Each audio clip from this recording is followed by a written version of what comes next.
Alright guys, TacticalRab back again today. I hope you're all doing well and enjoying your day so far. One of the biggest rivalries, if not the biggest rivalry in competitive CoD right now, OpTic versus FaZe, has been turning a lot of heads over the last few days. With confirmation from Scump, these two teams do not practice against each other at all in scrims behind the scenes. What exactly are the reasons for this? We're going to dive into possibilities over the coming minutes. Very much enjoy your thoughts in the comments below. Hit the like button if you enjoy. Subscribe if you're new as always, I'd greatly appreciate it. Firstly, a pretty crazy update coming out the last day or so from Microsoft and Nintendo entering into an agreement, a binding 10-year legal agreement that will bring Call of Duty to Nintendo players. Now, this is quite the statement here for Microsoft because they haven't bought Activision yet. It's still in process. We believe it's probably going to happen. Now, Sony aren't happy about it because they're going to maybe do the exclusivity thing away from Sony and all this other stuff. Sony are getting a bit butthurt, in my opinion, about stuff that they used to do for years. But whatever, Microsoft have basically said, look, we're doing this. We're buying Activision. We're partnering with Nintendo. This is going to happen.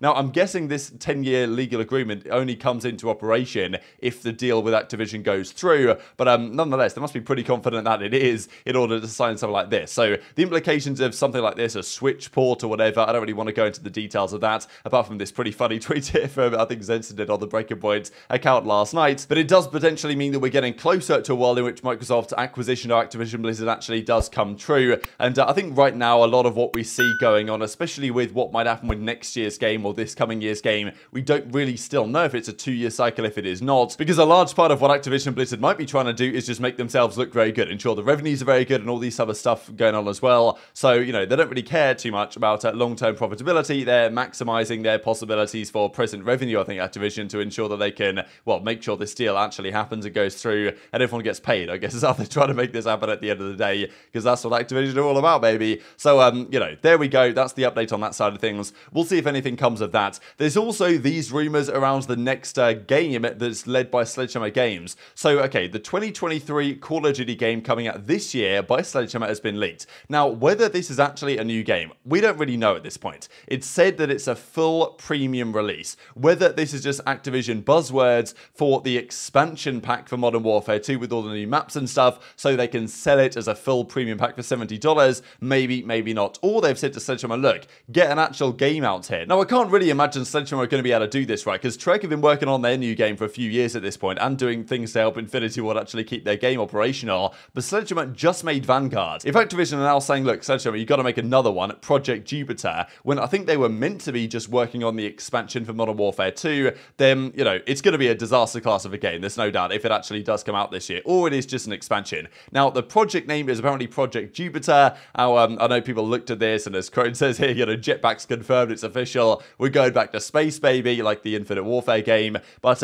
yeah, I'm not so convinced on that personally, and I kind of just hope that it's an expansion for the Modern Warfare 2, because if it's not, like, it's going to be an absolute awful game. I can't imagine what it's going to be like. Now, Awakening agrees with this and is kind of hoping that he gets to compete in a Jetpack COD at some point, as he says, so I guess we'll see if that ever actually comes true. And this is actually a clip that he put out last night on stream with him up against the Florida Muteers, having a nice clip here in Scrims, but, you know, I know that people were looking at this clip and saying, well, you know, it's only against Florida, so what does it really matter at the end of the day? But of course, Awakening's former team, of course. Confirmed date as well from the Flank and Benji in the scene when the boldness is going to come through. Of course, he had the bet with Aches going into Major 2 that if FaZe won the event, he had to shave his head bald, and if FaZe didn't win, then I think Aches was going to give him like $500 or something, or $100 or whatever. But still, it worked out to their favor. Sunday, February 26th, Ben is going bald. Cellium's going to shave his head. It's going to be great content. It's the same day as the Carabao Cup final, so I wonder how exactly that aligns with, you know, two boldies on the stream at the same time, if you guys know what I mean. Let's talk the OpTic versus FaZe rivalry then. So the last couple of seasons, OpTic versus FaZe has been a big talking point. So far this season, it hasn't really been quite there to the same extent, but last season, loads of matches between OpTic and FaZe. They generally went in OpTic's favor, despite the fact that FaZe, on the whole, were the better team. They made the more grand finals, of course, didn't win anything last year, but still, they always, as they always do, top the point standings here in the CDL. And Clay Clayster has been practicing his form to match up with Cellium potentially when Vegas might or might not play FaZe at some point in the future. But OpTic don't play FaZe at all behind the scenes in scrims. This is a talking point I think we've had even since the Cold War days, that OpTic and FaZe don't tend to like to play each other too much. Now, the reasons for this are somewhat unclear. Scump doesn't really explain them in the clip I'm about to share here, but the rumor has been that are they doing this for reasons, and this also is the clip from Cellium getting kicked for snaking the other day, by the way, if you guys are interested, because I saw the second part of this clip but not the first part, so I just thought I'd bring it up on the big screen. But okay, it's been kind of clear that do OpTic not scrim just because they want to maintain some degree of competitive advantage? Like, I thought that was the way it was in Vanguard. When we heard these rumors coming out in Vanguard, I imagined that what was going on here was that OpTic thought, you know what, we don't want to give anything away to FaZe with our playstyles, our breakoffs, or anything, because OpTic, I think, at the time felt, as maybe they still do, that FaZe are their biggest rivals, their biggest team to beat, and of course, many teams that built new rosters going into the Vanguard season were building rosters with the intention to beat FaZe. That's what OpTic did. They try and build a FaZe killer, which maybe they achieved. So did Seattle Surge. They built a team that was intended to beat FaZe because they dominated the previous season in Cold War. Someone had to stop them, and many teams succeeded in building a team that seemingly could take down FaZe that year. Now, I imagine that one of the reasons why OpTic wasn't playing anything against FaZe was because they wanted to maintain everything they could in their advantage when it came to actually playing a game. There are some other possible reasons, though. I mean, could this be your hardest competition in scrims? If you feel like saying. You don't have to answer that. Probably who? New York? New York? Yeah, New York's solid. Or LA.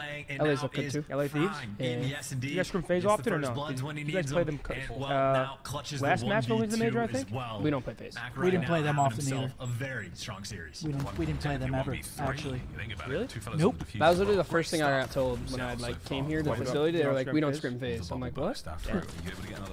We did not play FaZe. So clearly this situation has not gone away. Scump says that when he was on the team that was the case as well. They never played FaZe in practice, whereas they play pretty much all the other teams, maybe some amateur teams as well, but they never played FaZe. And Ghosty says, yeah, it's the same thing nowadays. We still don't scrim FaZe at all, so we really have no idea how we match up in scrims. Now, FaZe have been, the last several years, the absolute scrim demons. They will destroy you in scrims pretty much no matter who you play. And I mean, FaZe's record in practice the last couple of years is absurd. I'm sure like Mack has the numbers somewhere on their map win-loss. Certainly in Cold War, their series and map win-loss in scrims was unbelievable. And you can maybe understand why teams that wanted to take FaZe down didn't really want to practice against them because, you know, they'd rather just play them in the games. And honestly, this strategy from OpTic, which I don't know exactly know if it's an OpTic strategy or if it's a FaZe strategy, like who leads this? Is it FaZe that don't want to play OpTic, or is it OpTic that don't want to play FaZe? I'd imagine it's probably the latter, but this strategy, if it is OpTic's idea, has obviously worked out well for them the last season or so. This is, of course, they played in Major 2 2023, Week 3. They took down FaZe 3-2, but even last year, right, when they played several times, on the whole, apart from in Major 4 last year, OpTic won every single time in sometimes pretty consistent fashion. Now, this story is a little bit different if you look over the last several years, but yes, 6-1 series count against FaZe over the last season or so. Then if you look back to, let's just say, Cold War, FaZe were 3-1 against OpTic that year with an 11-5 map count, but they did this to most teams they played, to be honest, and there was some drama during some of these series about ping and servers, and that's one of the big talking points we'll get to here in a second about one of the other possible reasons this is going on. Just if you guys are interested, these were the Huntsman stats as well from the Modern Warfare season, if that wasn't fully on screen. This is OpTic Chicago versus FaZe. Now, I wanted to mention the servers here. So you guys might remember actually one of the servers they played this series on here in, I think it was maybe the Stage 4 one. OpTic got 3-0 in like 30 minutes, and there was a drama about the fact that Envoy had got an email that gave all the servers the matches were to be played on that week, and OpTic hadn't said, hey, that server is wrong, because they had OpTic and FaZe play on the Atlanta server, where FaZe are, of course, based. That gave FaZe a huge ping advantage in the series, and they got absolutely well-starred. OpTic and Formal dropped like a 0.4, and Envoy dropped like a 0.5 or so. It was pretty rough, and there was a lot of drama as a result because the league made a mistake, but OpTic didn't correct the mistake, so, you know, all this type of stuff. And that's basically how it went. So the rumor has it as to the reason why OpTic and FaZe don't practice against each other is because whatever happens with OpTic's practice when they play FaZe, if they play on that Atlanta server, like, OpTic will just get bodied by FaZe, and potentially the other way around as well. If FaZe decide to play on the Texas server, they will then get destroyed as as well. I don't know if that part of it is necessarily true, but I think that's been stated as one of the other key reasons, if not the main reason here as to why OpTic and FaZe don't play each other, is because if they play on FaZe's local servers, if they play on FaZe's host, then FaZe will destroy them, and it's not really fair practice, and possibly the other way around as well. Now, in CDL matches, that's not so relevant anymore because they will play on a server that is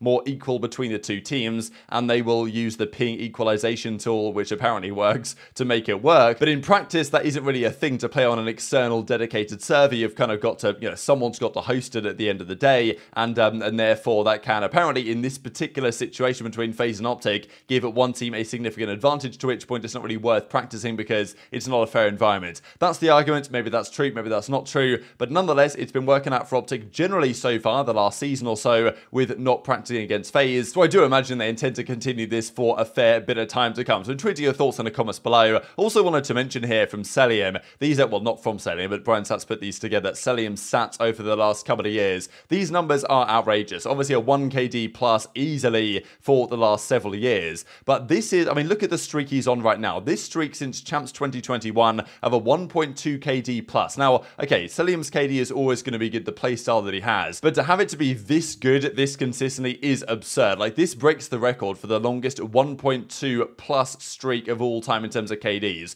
So his lowest here is a 1.21 that he's had on 2 occasions in Vanguard Major 1 and Modern Warfare 2 Major 1. He had a 1.43 at the Prime. They didn't play many series there though. 1.2 at Major 3 last year. 1.31 at Major 2. Like, these numbers are outrageous. And yeah, ever since really Vanguards came around, Cellium has just been coming different. Well, Champs 2021, I guess, was the event where arguably he should have been MVP. So that's a new record for Cellium. We'll also see when FaZe and OpTic play each other next, because if we look at the point standings here, they're obviously quite a little bit apart, but they still should be in good stead to make the World Championship. Both of the, well, of course, FaZe will and OpTic will for sure as well, but they're obviously a little bit further down the rankings right now. And in terms of seeding for the World Championship, that also does get quite important down the line. And just one funny thing to close out here from Crimsix, this guy's living his best life right now. This guy is like, he's just playing games, driving racing cars around virtual circuits and talking trash on Twitter. That is this guy's life, and you got to respect it. Andrea Botez says, if my sister and I win Chess Streamer of the Year, I will box a popular YouTuber. Now, Crim says, not a popular YouTuber here, but I respectfully wanted to let you know that I don't discriminate genders and would not hesitate to knock you the hell out. Wear that logo versus me in the ring, and the term nerd rage will be redefined. Of course, she's got the OpTic logo here, right? So pretty interesting, just because we thought for a time, okay, is Crim going to go back to OpTic? Is he all friends and all good with OpTic now? And now he's talking trash on the OpTic logo. And I mean, yeah, Crim in the ring. I actually might pay-per-view to watch Crim fight someone in the ring, I'm not gonna lie. Very much enjoyed your thoughts in the comments. Hit the like button if you enjoyed. Subscribe if you're new. Take care, and I'll see you next time. That's one. This one, bro. Oh, he's snaking you. Oh, he's trying to give you a treatment. He's still snaking it. Oh, that's some good form. That's some good form. Yeah, yo, Tibbet. Yeah, how does it feel, Cellium? When it happens to you, right? You can do it too. Yeah, you can. That's good form. Yo, that's auto tack. That's auto tack snakes. That's tippable. I can't speak for that. I don't know about that. That's tippable, bro. Yo, auto tack snakes look crazy. Search and destroy.